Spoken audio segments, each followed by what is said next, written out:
Cher ami fidèle du Pas de Piou, auditeur du programme sur les pas du Pas de Piou, bonjour. Mon nom est Jean Goyard et au moment où tant de familles regardent avec nostalgie la crèche, où leur santon semble cheminer vers la mangeoire, où elles placeront dans quelques jours l'enfant Jésus, je ne veux pas manquer de vous adresser un message de Noël. C'est d'abord un message de gratitude envers tous ceux qui ont participé à l'expansion de cette chaîne. En premier lieu, les prêtres qui ont prié pour nous et célébré la messe aux intentions des membres de cette grande famille d'âmes que sont les fidèles du Padre Pio. Vous savez que ce sont 54 messes qui ont été célébrées. 54, c'est une belle œuvre en notre faveur de la part de ces prêtres et je pense être l'interprète fidèle de chacun des fidèles du Padre Pio en les remerciant de leur zèle apostolique. Vous savez, ces messes sont dites pour les fils et filles protégés du Padre Pio, qui ont droit d'emblée aux 54 messes dans l'année, une tous les vendredis et deux aux fêtes spéciales du Padre Pio. Et puis, chaque fois que quelqu'un partage une vidéo, eh bien, il se trouve inclus automatiquement dans une de ces messes, la prochaine messe, la messe du prochain vendredi après leur partage. Donc voilà à quoi servent ces messes-là. La messe a une valeur infinie, seule capable de réparer l'offense faite contre Dieu par le péché. Dieu étant infini, qui aurait pu offrir un sacrifice à la hauteur de l'offensé? Évidemment, personne n'en était digne, sauf le Fils de l'homme, vrai Dieu et vrai homme. Il faut s'en rappeler. Alors je pense aussi à tous ceux qui ont prié à nos intentions. Les religieux, les religieuses, les laïcs qui ont uni leurs prières à celles de ces prêtres. Et je remercie très particulièrement les fils et filles protégés du Padre Pio, parce qu'économiquement, ce sont des personnes qui ont accepté de se priver parfois d'un peu du nécessaire pour faire avancer la chaîne. D'autres ont traversé des difficultés pour maintenir leur soutien à ce programme. D'autres ont fait le pari que cette œuvre irait de l'avant et tous ont prié le Padre Pio. Quelques-uns nous ont accompagnés et peuvent aujourd'hui ne plus être ou ne pas être encore fils et filles protégés du Padre Pio. Mais ils restent avec cette idée en tête. Ne ferais-je pas bien d'être protégé du Padre Pio? Et je crois que ce serait évidemment une excellente résolution pour 2022 parce que nous allons devoir croître et croître beaucoup pour faire entrer le Padre Pio dans chaque foyer. D'ailleurs, c'est un objectif que nous tous pourrions avoir, que chacun fasse tous ses efforts pour mobiliser 7 de ces relations. Au moins 5, disons. Famille, amis, commerçants. Eh bien, à la fin de 2022, nous aurions triplé les nombres de nos abonnés. Oui, je sais encore compter à peu près les petits chiffres au moins. Pour que nous triplions, il faut que nous visions plus haut, 7 fois plus. Visant 7 fois plus, on aura 3 fois plus. Parce qu'il y a toujours des déperditions dans le nombre, vous savez. Et si chacun vise 7 de plus, nous serons vraiment 3 fois plus. Donc 65 000 multiplié par 3 à la fin de l'année 2022. Et la cohorte des fidèles du Padre Pio aura progressé, aura redonné de l'espérance à tant et tant qui en manquent aujourd'hui. Et la Sainte Vierge en sera mieux servie, car le Padre Pio est le grand remède à la crise qui dévore notre société. Par le rayonnement de sa bonté, vous le savez, il fortifie les courages affaiblis, il montre l'exemple, il apporte des solutions auxquelles on n'avait pas pensé, il fortifie nos qualités, mais aussi tempère nos défauts, il nous rappelle les grandes valeurs chrétiennes qui ont fait le bonheur d'autrefois, d'il n'y a pas si longtemps. Et enfin, il a toujours entrepris de grandes choses. Il n'était pas borné, il voyait loin, il savait s'adapter aux mentalités des individus, des pays aussi. Alors, je remercie également, c'est de justice, les abonnés à ce programme. Et j'en profite pour inciter tous ceux qui ne le sont pas à le faire également. Car YouTube n'envoie plus de rappels qui autrefois étaient quotidiens. sur les vidéos parues, ce qui fait que beaucoup manquent une vidéo qu'ils auraient aimé visionner. Pour cela, le mieux évidemment, c'est de s'abonner et également de nous écrire et de nous laisser votre mail. Évidemment, c'est le mieux ça. Et puis aussi de partager. Ne pas se lasser de partager. Et que ceux qui parfois omettent d'assister aux vidéos ratent les vidéos qui les intéresseraient. Ça, ce serait dommage. Donc qu'ils ne nous oublient pas et se rappellent que le Padre Pio est là et les attend sur notre programme. Le Padre Pio est patient. Le Padre Pio nous attend toujours. Alors, je voudrais remercier également, bien entendu, ceux qui mettent leurs likes, ceux qui laissent leurs commentaires, etc. Rappelez-vous tous que c'est intéressant de laisser vos commentaires, ça nous permet de discuter un petit peu. Alors, je voudrais aussi remercier l'équipe du programme sur les pas du Padre Pio. Cela inclut les personnes qui m'aident, et qui m'aident beaucoup par leurs recherches, leurs lectures, leurs emails, mais aussi et qui dénichent des articles intéressants, pas forcément en français d'ailleurs. Il y en a en italien, beaucoup, en portugais, en espagnol, en anglais, en allemand. Alors j'ai quelques-uns qui m'aident aussi pour la traduction. Et tous recherchent ce qu'ils peuvent trouver de mieux pour vous, puisque au-delà de me les envoyer à moi, c'est en fait pour vous. C'est vous qui êtes l'objet de leur dévouement. Alors ils le font avec amour de Dieu et c'est cela qui compte le plus, je crois. Nous sommes une équipe petite, vous le savez, qui ne fonctionne pas avec les règles de productivité régissant une industrie. C'est plutôt un artisanat d'art réalisé par une petite famille d'âmes qui s'adresse à une grande famille d'âmes, une famille d'âmes élargie dans un but apostolique. Nous n'avons pas quelqu'un qui fait, par exemple, la prise de vue, un autre s'occuperait de la lumière, un autre des caméras. Non, chez nous, c'est très artisanal. On travaille ensemble, chacun fait ce qu'il sait faire, et puis on évite de faire ce qu'on ne sait pas faire.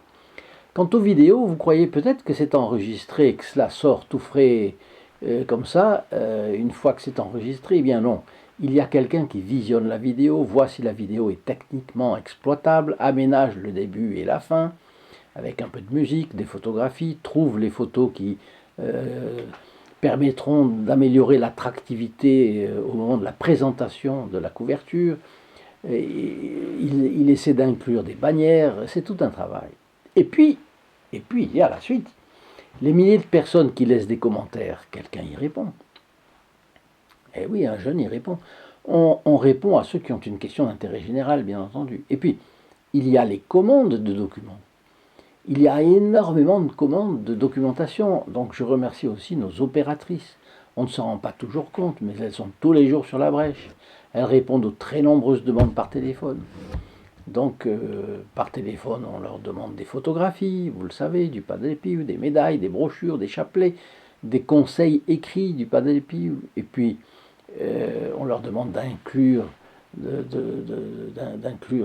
la personne qui téléphone dans la messe ou dans des prières. Enfin, une quantité de travail qui, au début, pouvait être assurée par une personne, mais qui maintenant l'est par plusieurs, évidemment.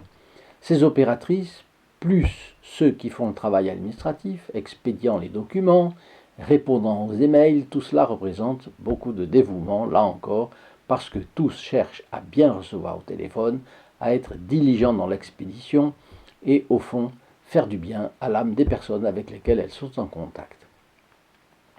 Imaginez introduire les documents dans les enveloppes. Aller à la poste, expédier selon des tarifs différents, parce que chacun demande quelque chose de différent. Peut-être n'aviez-vous pas imaginé tout ce que cela représente comme travail. Eh bien, nous devons augmenter tout cela, parce que les moyens ne sont pas au rendez-vous, et nous allons devoir étudier cette question sérieusement afin de ne pas piétiner. Donc les perspectives pour 2022 sont très prometteuses, mais il va falloir travailler. C'est un saint travail, aucun doute. Eh bien, nous voici à la veille de Noël. Et comme toujours depuis plus de 2000 ans, même lorsque la chrétienté est passée par des événements dramatiques, voire tragiques, les hommes de bonne volonté ont toujours ressenti une manière plus ou moins indéfinissable, d'une manière indéfinissable, au fond de l'âme, une invitation à la joie. Est-ce seulement l'idée que Noël approche? Peut-être un peu parfois, mais qui va croire que l'idée que tout le monde s'apprête à fêter Noël communiquerait cette joie, comme par enchantement, à un grand nombre? Surtout, c'est évidemment la grâce, à l'œuvre dans les cœurs, qui sollicite chacun en lui rappelant que le parcours de la vie terrestre de notre Seigneur Jésus-Christ commence à la crèche et termine sur la croix. Cette croix qui rachète l'humanité du péché originel et rachète chacun individuellement de nos péchés. Donc, motif de joie immense. Être racheté alors que l'offensé était Dieu et que rien ne pouvait suffire à racheter les offenses du genre humain, sauf l'immolation de l'agneau de Dieu lui-même. Dieu lui-même, victime d'une innocence parfaite, seul véritable sacrifice d'agréable odeur. L'équipe de la chaîne Sur les pas du Padre Pio s'en réjouit avec vous et vous souhaite un très joyeux et saint Noël. Que Jésus et sa très sainte mère veillent sur vous et les vôtres et vous couvrent tous de leur manteau protecteur. Mais j'ajouterai quelque chose. On ne peut pas ignorer les graves circonstances qui désolent la civilisation chrétienne.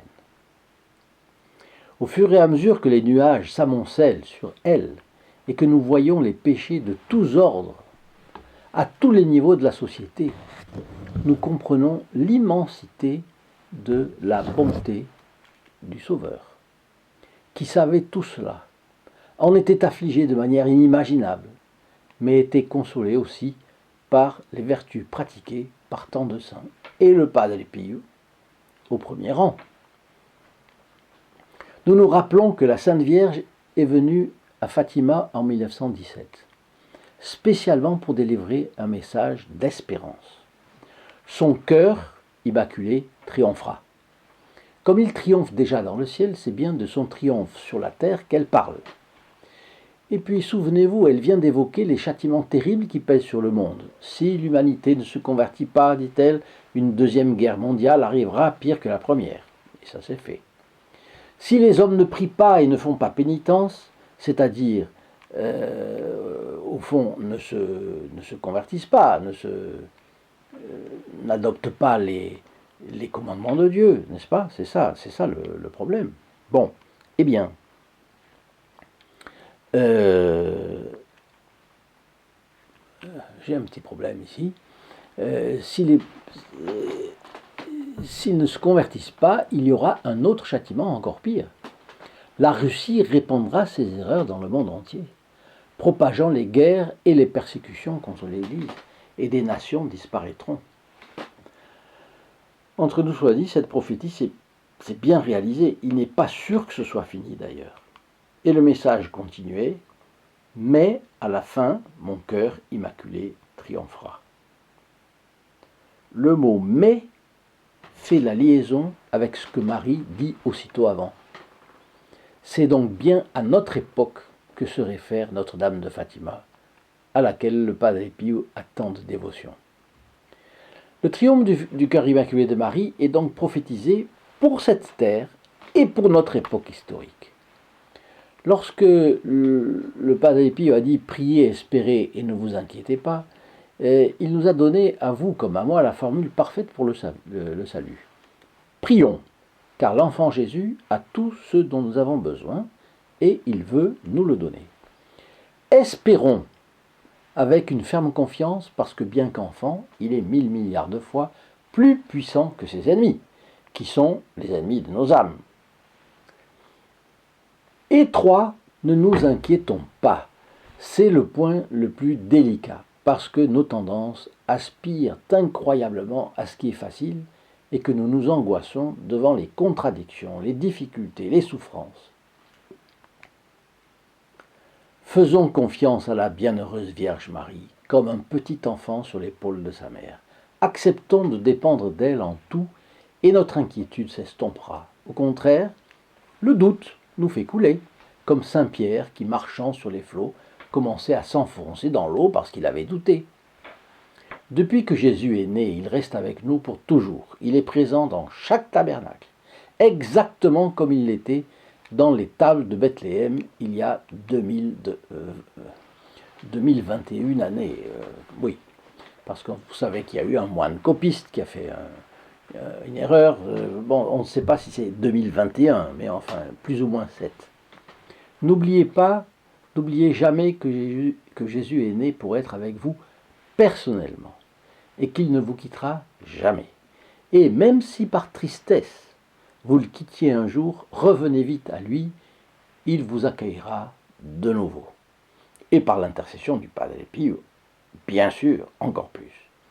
Donc que 2022 soit pour vous une année d'amour ardent pour Jésus et Marie, bien sûr, que vos inquiétudes s'effacent sous l'influence bénéfique du Saint Padre Pio et de la Sainte Vierge, et que vous et les vôtres soient comblés de bénédictions. En Jésus, Marie, Joseph et le Padre Pio. Très bon Noël et très bonne année.